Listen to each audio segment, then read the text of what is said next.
Individuals are unique. So everyone has their own skill set, their own abilities, their own personalities, the way they see things, their attitudes, their emotions, and ethics. Now, if we're all unique, that means the things that would determine how we behave within the organization would change based on each individual. So as organizational behavioral experts, it becomes important for us to see everyone as an individual, as a unit, and then try to understand how their own unit would affect the way they behave and affect their performance and results within the organization. In understanding this, a key model that over the years has seemed to be working is what we call the Mars model of individual behavior.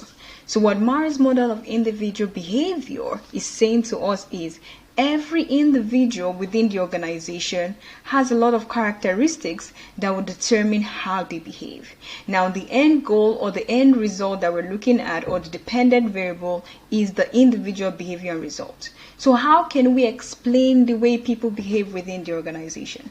How can we explain people's performance within the organization? How can we explain the results that people would have within the organization?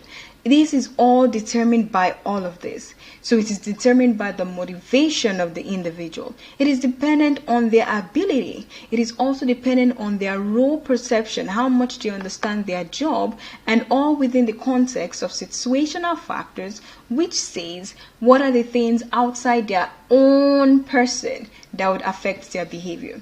So all we're really going to be looking at would be how do people behave within the organization, or what are the results people have within the organization, and what are the key factors that would determine this result.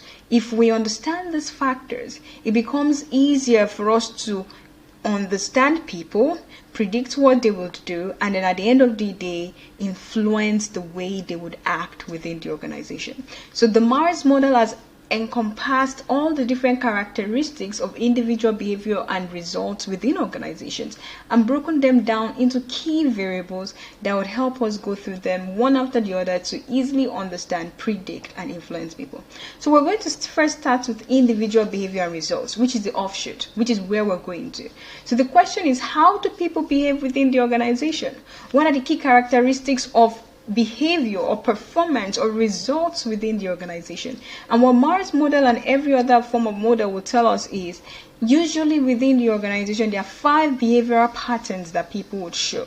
So the first one is task performance. What task performance looks at is how well you're able to actually perform your task, how well you are pushing your behaviors towards the goals of the organization. So as a salesperson, how much sale did you make?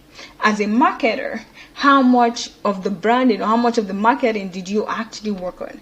As an accountant or a financial analyst, what were you able to do that aligns with your goal within the organization? So task performance is the most basic way for us to actually see how people are behaving or the results people have within the organization. About task performance today. And so I just wanted to give a small definition of what that means. And when we're talking about individual behavior task performance, we're really talking about voluntary, goal-directed behavior, which leads to an organization's objectives. Again, the key here is voluntary, and it's also goal-directed. So it means that people are working on achieving something voluntarily. They're not being forced to do it. So within that, there's 3 basic tasks that we look at when it comes to individual behavior. There's proficient tasks, there's adaptive tasks, and then there's proactive tasks. And I want to take some time to break those down for us today. The first one is proficient tasks, and that really has a lot to do with efficiency and accuracy. And when we look at those together, they build towards not only quantity, but also quality, okay? That's what we mean by this efficiency and accuracy. It's not just how much we do or how much we build, but how efficient are we in doing that with the resources that we have and the people or the teams that we're working with, and how accurately are we achieving those goals with that group of people. So the big question for us to consider here when it comes to us as individuals is, how much do you find yourself pushing yourself to attain those goals?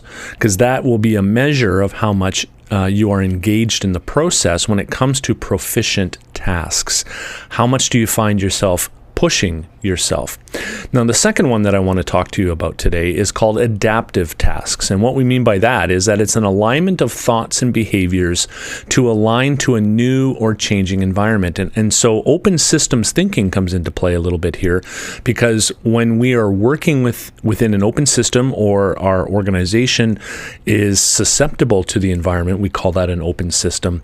And so when we're talking about adaptive tasks, it's really about how well do you adapt to change? How well do you accept change? And for some people, they are highly adaptive. They actually thrive on constant change. And then there are some people who have a hard time with change. They like routine.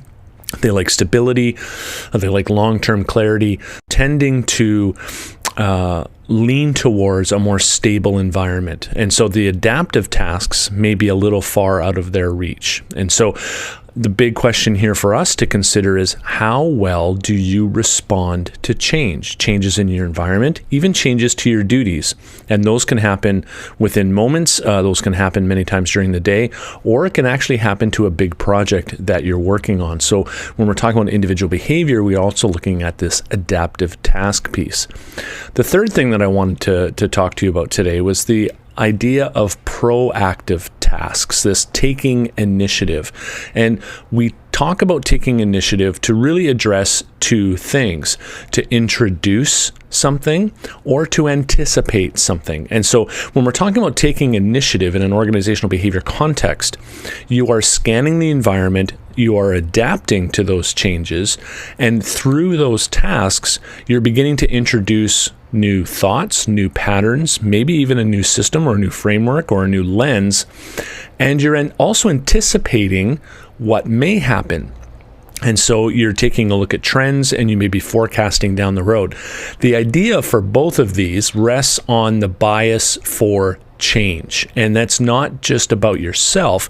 It's also about change for other people, and also about change for the organization. And you'll find that a lot of leaders in organizations do this almost intuitively. They're anticipating changes in their environment, and they want to introduce change within their organization to adapt or to stay ahead of the curve that they're anticipating in their environment. The other way is through organizational citizenship. So what organizational citizenship is saying is, how committed are you to the organization? Would you go above and beyond for the organization, or do you limit your responsibilities just to your task and all the things you need to do, and that's the end? How much committed, how far would you go? So in a situation where your coworker is struggling with a particular task, do you say, no, that's not my business, that's your own problem, unfortunately I'm not helping you? Or do you go out of your way to assist other people, to show genuine interest and care within the organization? So if you are showing genuine interest, if you're committed to the organization, it is said that you have a high level of organizational citizenship. Now the next thing is counterproductive behavior. So I want us to at this point take a break and realize that the behavioral patterns we see within the organization are not always positive. Sometimes we actually have negative organizational behavioral patterns. So for example, counterproductive behavior is saying that, how much do you try so hard to divert and go away from the plans within the organization? Are you the person that instead of working, you're looking for conflict? Are you the person that is harassing other people within the organization? Are you the one that is trying really hard to push everyone from focusing on the goal within the company and focusing on other things?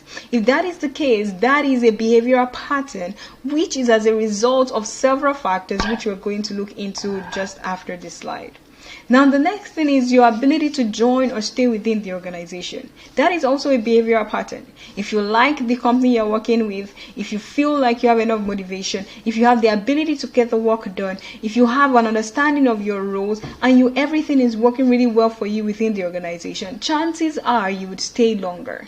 However, on the other end of that spectrum, if you don't feel motivated in that job, if you don't have the ability to perform the right work, if you don't understand your role, and then everything is very vague for you, you most likely will be thinking of leaving the organization. So that is also a behavioral pattern when it comes to the organization. And finally, aligned with what we just talked about, is maintaining attendance.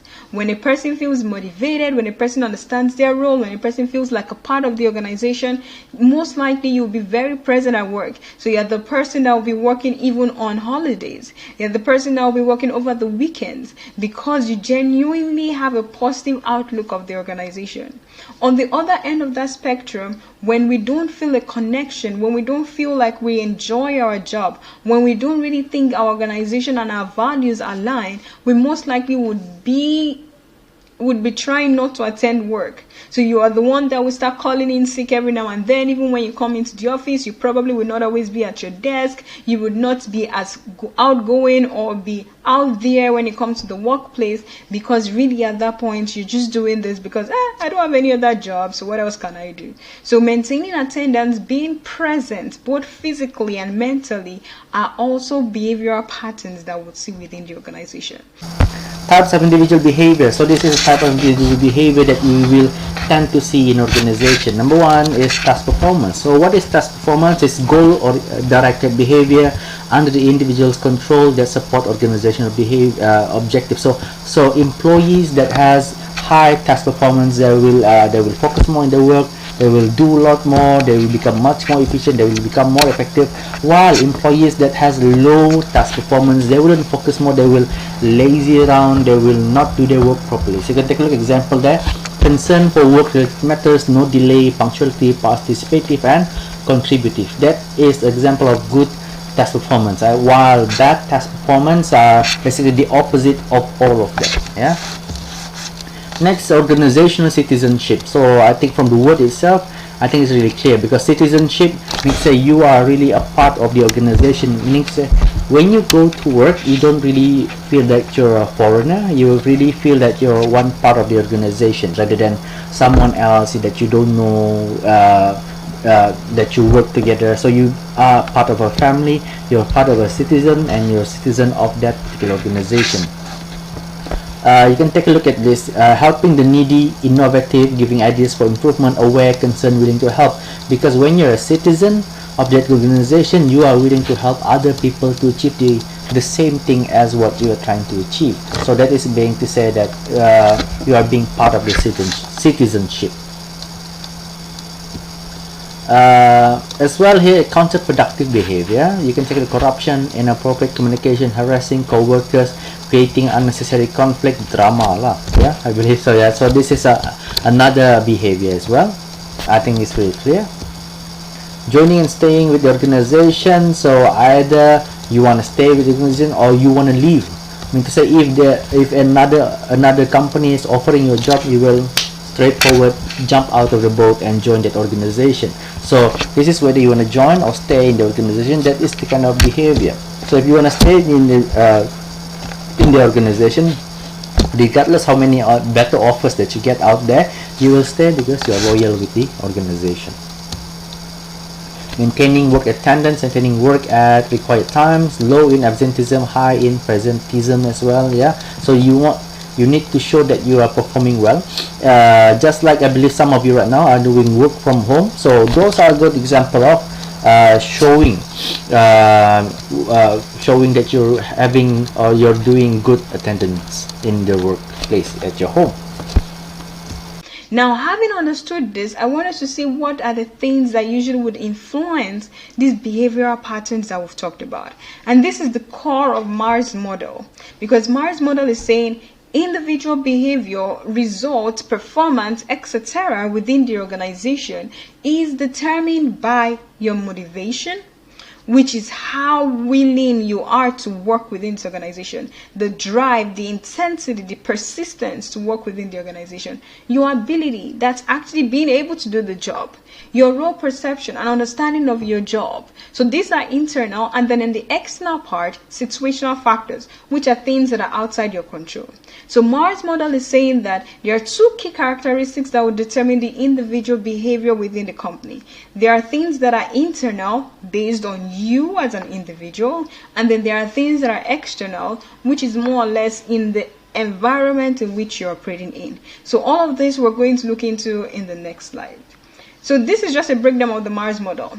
So remember, the Mars model is saying your motivation, your ability, your role perception, those are the internal ones, and then the situational factors, which is the external one, are the things that will determine your behavior within the organization. So what is motivation?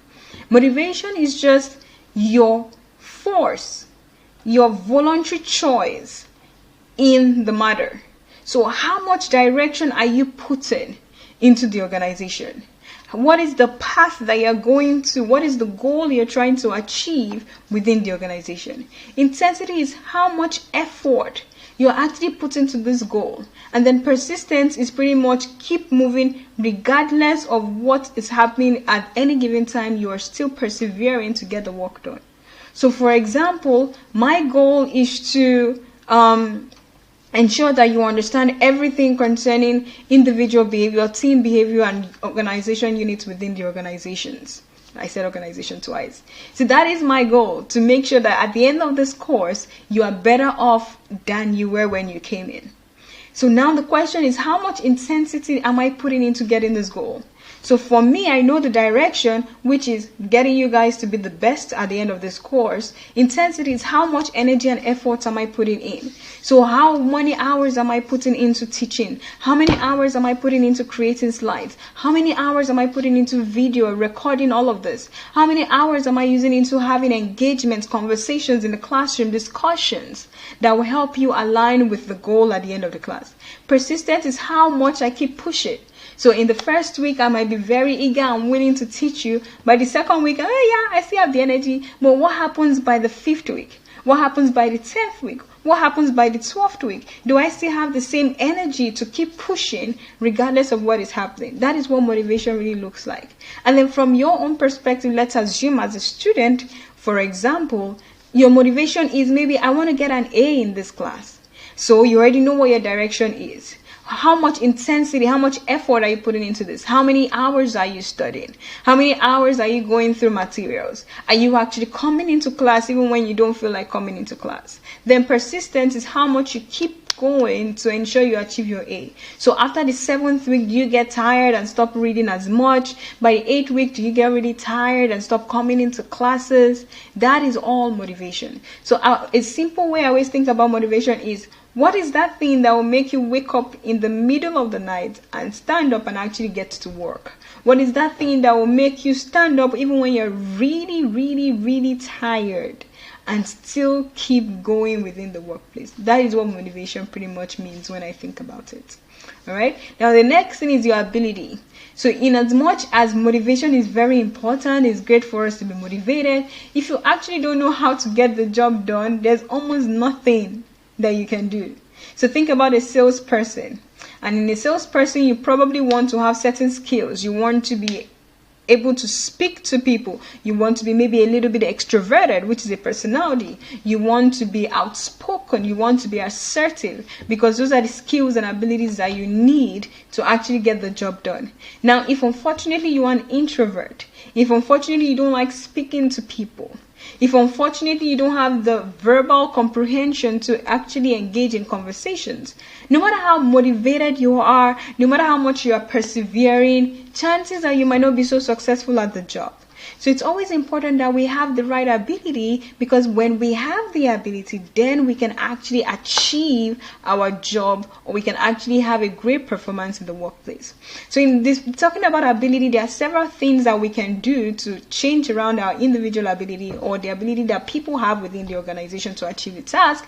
One, by selecting the right person. So person job matching, making sure that the person's skills and characteristics are aligned with the job that needs to be done. So if I want to get a great sales job, if I have a great sales job, I'm going to get a great salesperson. How do I quantify a great salesperson? A person that has great interpersonal skills, a person that has great extroversion or is extroverted, a person that is assertive, a person that is verbally sound, a person that can create conversation and can be a part of conversation with people. So what I've done is I've selected individuals that align specifically with the job that needs to be done.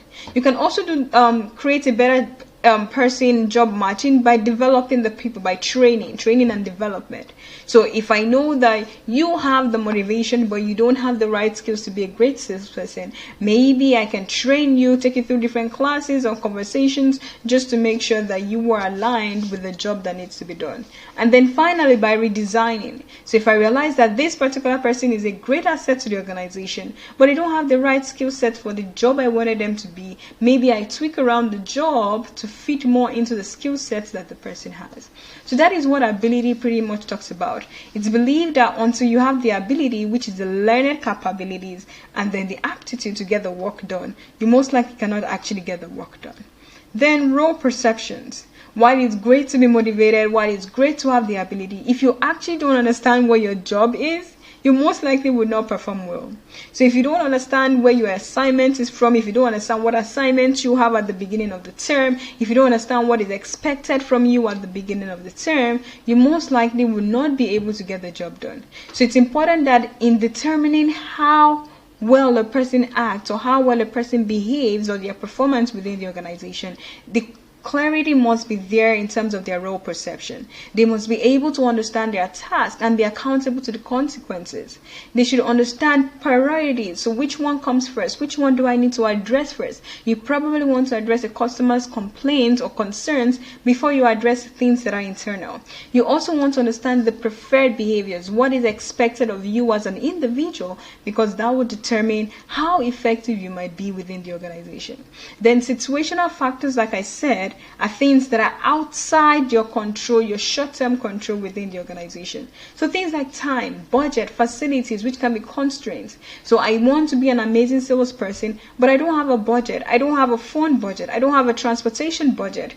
I don't have an internet budget. So it's going to be very impossible for me to reach out to many customers because I don't have the resources that I need to get the job done. I want to be a great teacher, but I'm teaching, let's say, 10 classes and I don't have the time to actually create content because I have so many other responsibilities. That can be a constraint which is technically out of my own immediate reach, just because of the situations that we find ourselves in.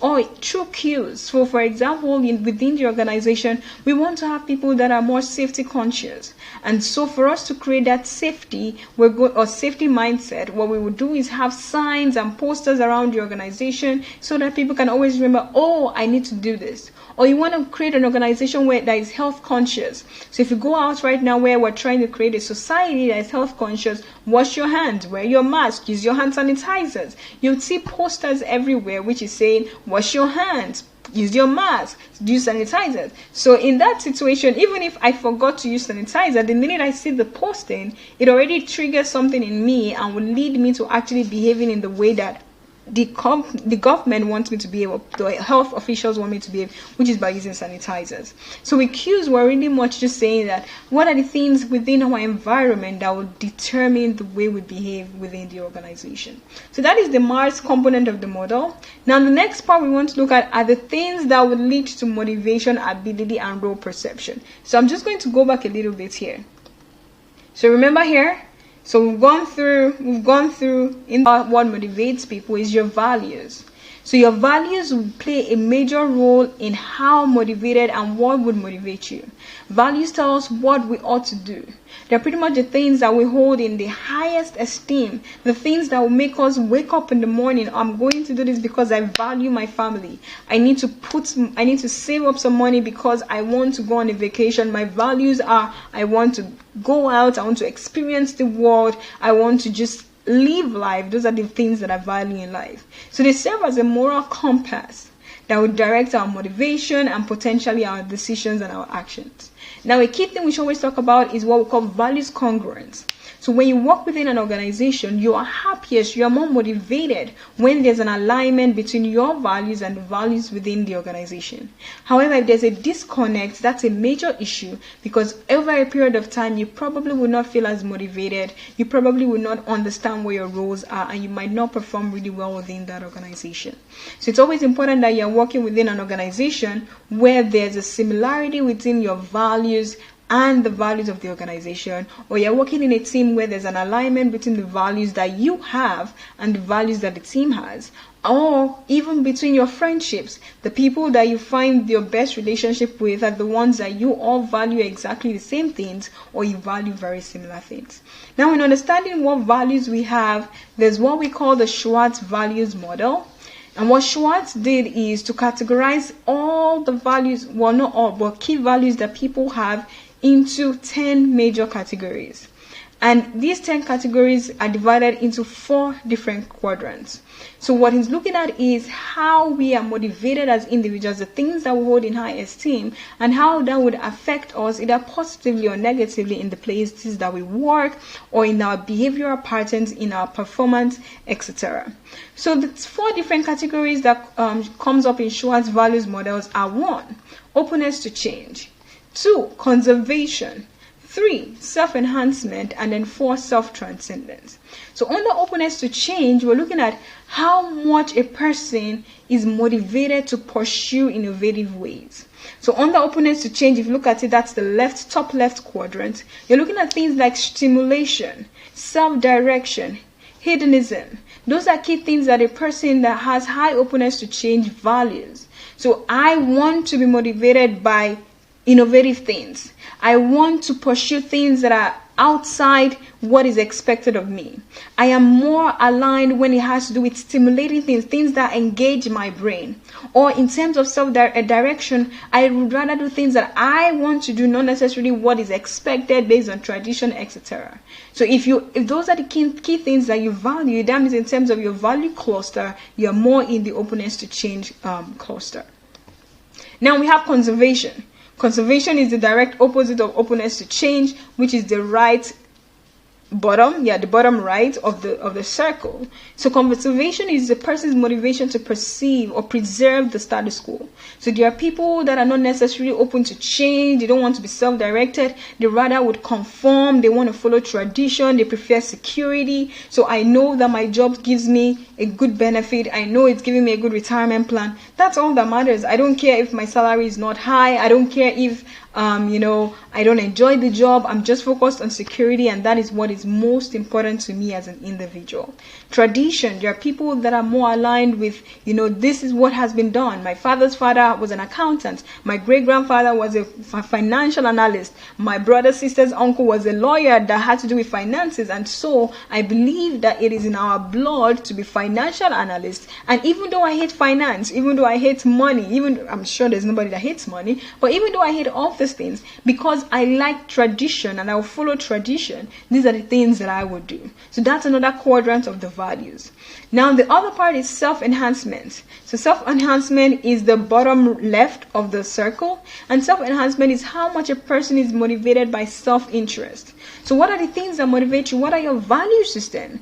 Are you motivated by achievement? I want to achieve. I want to get a CPA. I want to become a professional. I want to own a business. And so those are the things that will motivate you. I want to have some level of self-independence. So those are the things that would motivate you. Are you motivated by power? I want to have a say in the society. I want to be a person that people will look up to. I want to have control or influence over others. If you are that person, so those are the things that you value. And then finally, there's self-transcendence, which is the opposite of self-enhancement, which is on the top right. It's really looking at how you're motivated to promote the welfare of others and nature. So with self-enhancement, you're looking more at how to promote yourself, self-interest. While self-transcendence is saying, I've gone beyond myself. I'm not looking at how to promote myself, but I'm looking at how to promote other people. So in this area, you're going to look at things like universalism. So that's the care for the environment. You're more interested in eradicating poverty rather than putting all the money or buying a real big house or anything like that. It's more, how can I help the community? How can I help people? Then there's benevolence as well. So now what these values are saying is, especially aligning it back to values congruence, is you as an individual, you need to really understand what your values are. Because if you don't understand your your values, you find yourself in situations where there's a disconnect between your values and the values of the organization. And when that happens, you realize that you're not motivated, you're not going to be able to work as well, your behavior would not be so great, and your performance generally would not be so great in the workplace. So for example, if you're a person that is motivated by power, if your organization says, hey, or if you're motivated by, let's say, achievement, if your organization says, hey, we're not going to promote you, you're going to be stagnant, but we're going to be helping the community and helping the world at large. Your question is, I don't know. I don't think that is enough to keep me motivated. I don't think that's enough to make me wake up every single morning and come into the workplace. The same thing if you are someone that is motivated by tradition, and then you start working in an organization where there's a lot of changes, things are moving very fast, there's a lot of movement from point A to point B, you want to change your job from one particular position to a totally different one, you most likely will not embrace it. And so because of that, your performance would drop, your motivation levels generally would drop. So that is what the values model is telling us. It's telling us that we need to understand our own values because they will determine our behavior within the organization. Now, aligning it with Schwartz's value, the last thing I want us to see is sometimes our values are based on where we grew up. Our values are based on the country in which we're operating in, our businesses are operating in. Our values are based on where we found ourselves in or where we learned the most about our life. So based on experiences. So what the 5 cross-cultural values looks at is pretty much is a result of Hofstede. Hofstede is a researcher that researched that different culture will have different value system. So if you're Nigerian by birth, your values might be different from someone that is American by birth. If you're Canadian, very close, if you're Canadian, your values might be different from the values of a person that is American. If you are British, your value might be different from the values of a person that is from another country. So what this is really telling us is, as individuals, sometimes our values are based on the culture, where we are brought up or where we've come from. So in terms of this, there are 5 different cross-cultural values which have been highlighted based on research over the years. There's individualism, which looks at your need, which is where a person is defined more by their own self-uniqueness. So it's more of personal goals are your priority here. Decisions are made based on your own effect, based on the things that you want. And so relationships are seen more as instrumental and fluid, in the sense that a person that comes from a culture that is high on individualism is most likely going to be very self-oriented. They're going to look at things more from their own perspective. They're going to look at things from their own uniqueness. And so they don't it doesn't mean that they don't care about others. It just means that their focus is more on their individualism rather than the other people. Now, countries that are similar to these are countries like Canada, it's high individualism, United States, South Africa, medium you have Japan, Denmark, and low you have Taiwan and Venezuela. Now, on the other end, we have what we call collectivism. So collectivism is more about how a person defines himself by the group in which he or she relates with. So things are based on sacrifice, on harmony. Behavior is regulated by the in-group norms and in-group memberships. So whenever you have to determine what really is happening within the organization, you're most likely going to look at it more from, or when you have to determine what your value system is, you're going to look at it more from the perspective of, oh, I want to help other people, not from the perspective of just myself. So you're thinking, let's work together. Let us see how we can work together. You're more interested in being a part of a unit, a group of people, than working on yourself. So usually, countries like Taiwan, Israel are high in terms of collectivism. A lot of African countries that I know, for example, are also high in terms of collectivism. So things are more aligned with my family, my immediate family, my extended family. So you have things like, oh, my auntie, uncle, and people are thinking your auntie and uncle are people that are related to you, when in actual sense, they're not related to you. They are people that are just older than you, but because of the community that you've grown up with, you've always had people around you, and so those are the things that you value as an individual. Then we have power distance. With power distance, we're saying what is the distance between people that have power and people that don't have power within this particular culture. So in certain culture that have high power distance, you see a major difference between a person that has power and a person that doesn't have power. So when a manager comes into the office, for example, everyone would stand up.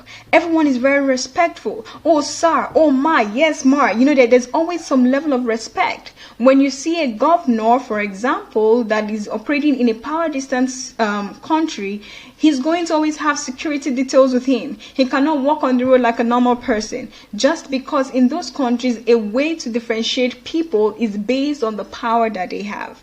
Now, another angle is uncertainty avoidance. So with uncertainty avoidance, we're saying, how much do you prefer predictable situations? Are you the kind of person that you like things that are stable, security, remember from the values? Are you more about tradition? So if you are high on uncertainty avoidance, what you're saying is you prefer things to be stable, you prefer strict laws, you prefer things to be aligned to a certain perspective and not the other way around.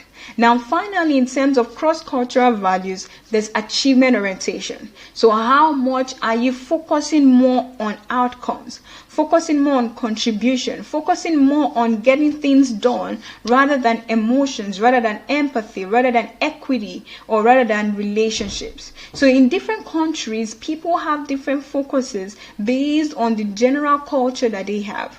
But just as a disclaimer, it's important for us to know that sometimes cultures change. Sometimes within a particular country, they have several cultures. And so within the different cultures, they have different behavioral patterns. But what all of this is telling us is whenever we have to operate with people or work in organizations with other people, sometimes we can easily determine what kind of values they have based on the countries they are coming from, based on their culture, because generally culture is kind of the way we do things around here, and it transcends across people, and it's easier for us to see. All right, so these are the values that we're looking at. Now, at the end of the day, what we're looking at all of this for is if we understand our values, if we understand our personality, it helps us to be more motivated within the organization because we can align it and target it to organizations that align with our values and personalities, and then it helps us with our ability. And all of this at the end of the day would determine how we perform within the organization and how we behave within the organization. All right.